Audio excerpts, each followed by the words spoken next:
जय जगन्नाथ। जगन्नाथ यात्रा special.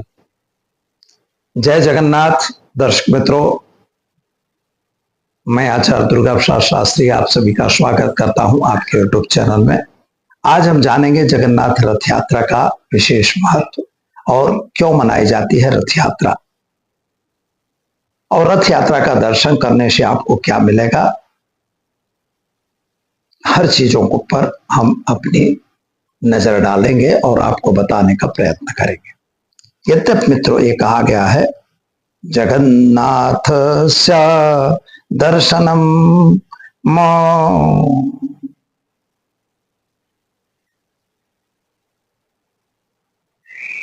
Retake करना गलत हो गया है।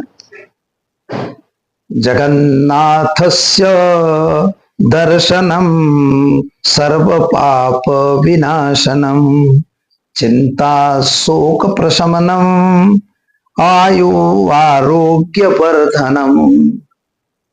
जगन्नाथ स्वामी नयन पथगामी भवतु में। भगवान जगन्नाथ के चरणों में वंदन कर शुरू करते हैं हम उन्हीं का महत्व।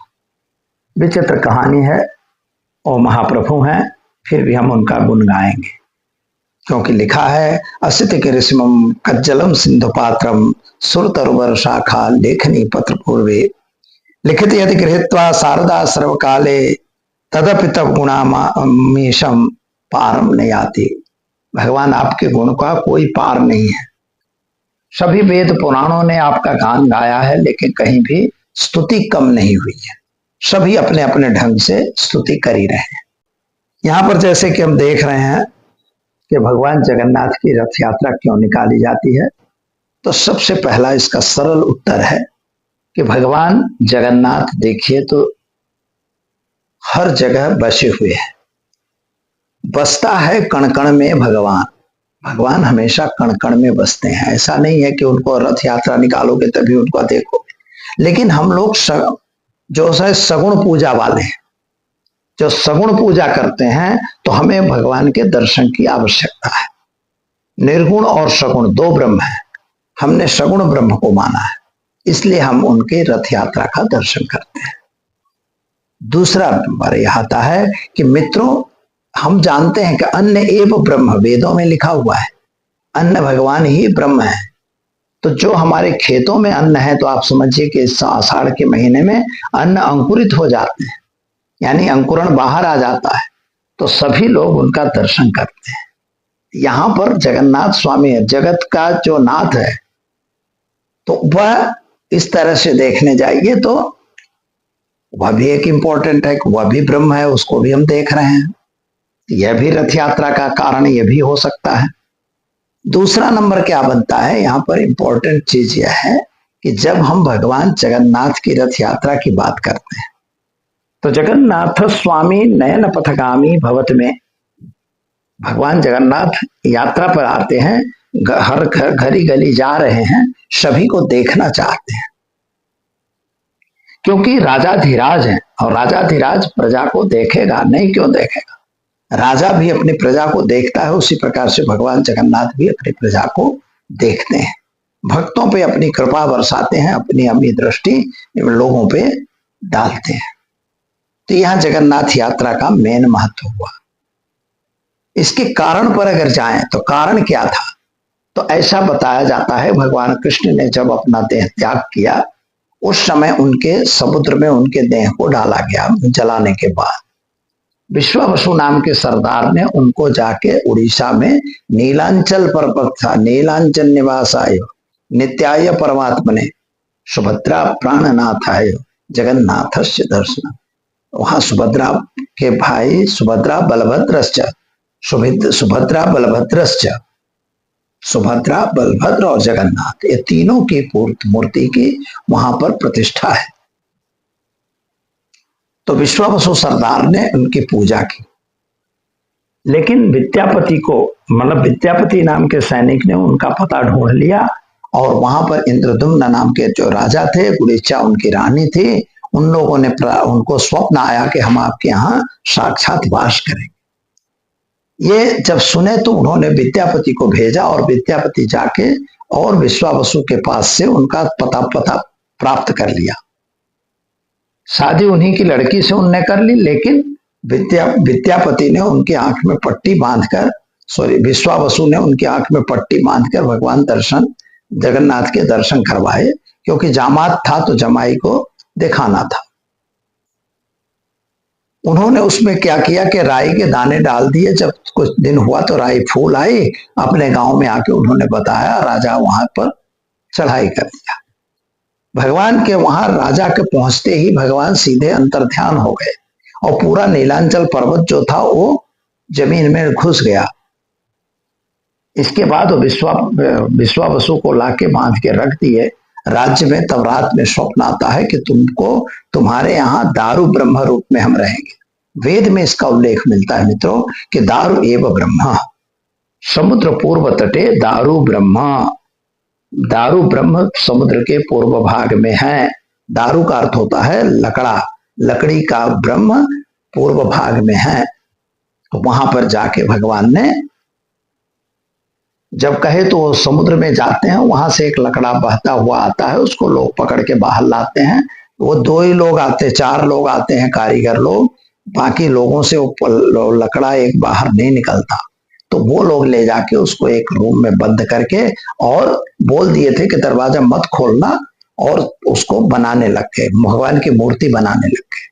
वहां जो मूर्ति बनने लग गई उसके प्रतिमा बनते बनते, लेकिन रानी को हुआ कि प्यासे भूखे होंगे लोग, इसलिए उन्होंने क्या किया, दरवाजा खोल दिया। जैसे दरवाजा खोलते हैं वो सब अंतर्ध्यान हो गए और भगवान ने आकाशवाणी की कि अब हमारी मूर्ति जितनी बनी है उतनी ही रहेगी। इसीलिए भगवान के दोनों हाथ में पहुंच मतलब पंजे नहीं है, पैर के भी पंजे नहीं बनाए गए, आंख की जो पलक है वो भी नहीं है। इसलिए ये भी इसका कारण भी है कि वो कभी सोते नहीं। अगर सो जाएंगे, भगवान सो जाएगा, सारा संसार सो जाएगा।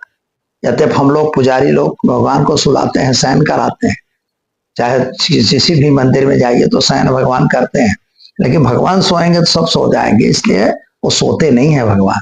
इसीलिए उन्हें जगन्नाथ कहा गया है। इसीलिए कवि ने कहा है कि प्रभु आप भी जगन्नाथ हो, मैं भी जगन्नाथ हूं, लेकिन मैं तत्पुरुष हूं और आप बहुप्रिय हो। जगता नाम नाथ, जिसके नाथ जगत के जो नाथ हैं वो आप हैं, और हम लोग जगत हमारा नाथ, इसलिए जगन्नाथ भगवान कहे गए। जगन्नाथ को पतित पावन भगवान माना जाता है। वहां पर एकादशी को उल्टा लटका रखा है और वहां पर हमेशा भात कहा गया है कि जगन्नाथ के भात की महिमा बड़ी अपार। वहां पर भात के प्रसाद की महिमा है। 700 चूल्हों से जलता हुआ सबसे बड़ा रसोई घर है। जो लकड़ियां भगवान के रथ में लगती हैं उन्हीं लकड़ियों से खाना बनाया जाता है। वहां पर 2 कुआं हैं, उसी कूप से पानी ले जाया जाता है। समुद्र के किनारे होते हुए भी पानी मीठा है। ये वहां की विशेषता है। वहां के ध्वज पर से कभी भी पक्षी वगैरह नहीं उड़ते, कहते हैं कि प्लेन भी नहीं जाता। और साथ में उसके 4 दरवाजे होते हुए भी किसी भी दरवाजे में पक्षी नहीं है, केवल उत्तर गेट पर पक्षी मिलते हैं, वो भी चमगादड़। तो ये कुछ चीजें वहां की विशेषता है। वहां का ध्वज जो है वो हमेशा हवा से उल्टा उड़ता है, ऐसी भी एक मान्यता है, देखा भी गया है। तो है, कोई कारण क्या है हम नहीं जानते, लेकिन है। तो यही भगवान जगन्नाथ की महिमा अपरंपार है। और हम आप जान लेते हैं कि जगन्नाथ भगवान दर्शन के लिए जब पब्लिक के दर्शन में जाते हैं तो कैसे जाते हैं। तो देखिए, एक गरुड़ ध्वज होता है जिसे हम लोग कपिल ध्वज और नंदी घोष के नाम से जानते हैं, जिसमें भगवान श्री कृष्ण विराजमान होते हैं। 16 पहियों का उनका रथ होता है, 13 मीटर ऊंचा होता है और उसमें पीले और लाल 2 प्रकार के रंग के कपड़े लगाए जाते हैं और हरा 3 प्रकार के रंग रहते हैं। और 832 लकड़ों से वह रथ बनाया जाता है, जो जगन्नाथ स्वामी सबसे पीछे रहते हैं।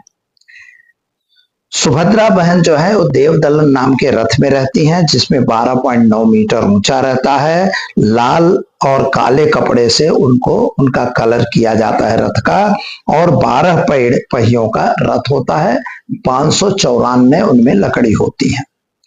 दूसरा है जिसमें माँ बहन सुभद्रा रहती हैं और वो मध्य में रहती हैं। इसके बाद जो है तालध्वज नाम का ध्वज है, जो 13.2 मीटर ऊंचा होता है। बलराम भैया उसमें रहते हैं। लाल और हरे रंग का वह ध्वज होता है। 763 लकड़े उसमें लगाए जाते हैं और 14 पहिया होती है। इसका मतलब है कि वह 14 ब्रह्मांड के नायक बनते हैं। दूसरा नंबर जो 12 पहिया है, इसका मतलब है 12 ऋतुएं हैं, तो ऋतुओं के हिसाब से प्रकृति है। सुभद्रा प्रकृति होने से प्रकृति के बदले जाते हैं, उसके मालिक हैं। और भगवान जो हैं उनके 16 पहिए होते हैं, 16 कलाओं से सिद्ध होते हैं, इसलिए उनका इस तरह से रथ बनाया जाता है।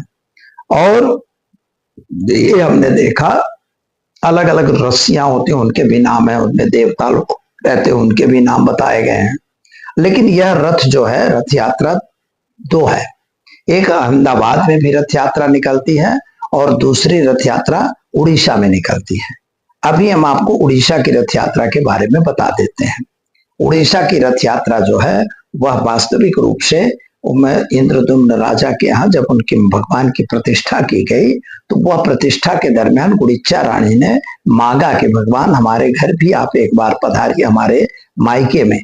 तो उनको ब्रह्मा जी ने आशीर्वाद दिया और वही 15 दिन के लिए भगवान अपने मामा के घर जाते हैं, यानी गुड़िचा रानी के यहाँ जाते हैं। वहां से 5 किलोमीटर दूर है। वह रथ यात्रा खींच के लोग शाम तक वहां पहुंचते हैं। रस्सी को खींचा जाता है, जो लोग खींच के ले जाते हैं, कोई वाहन से नहीं।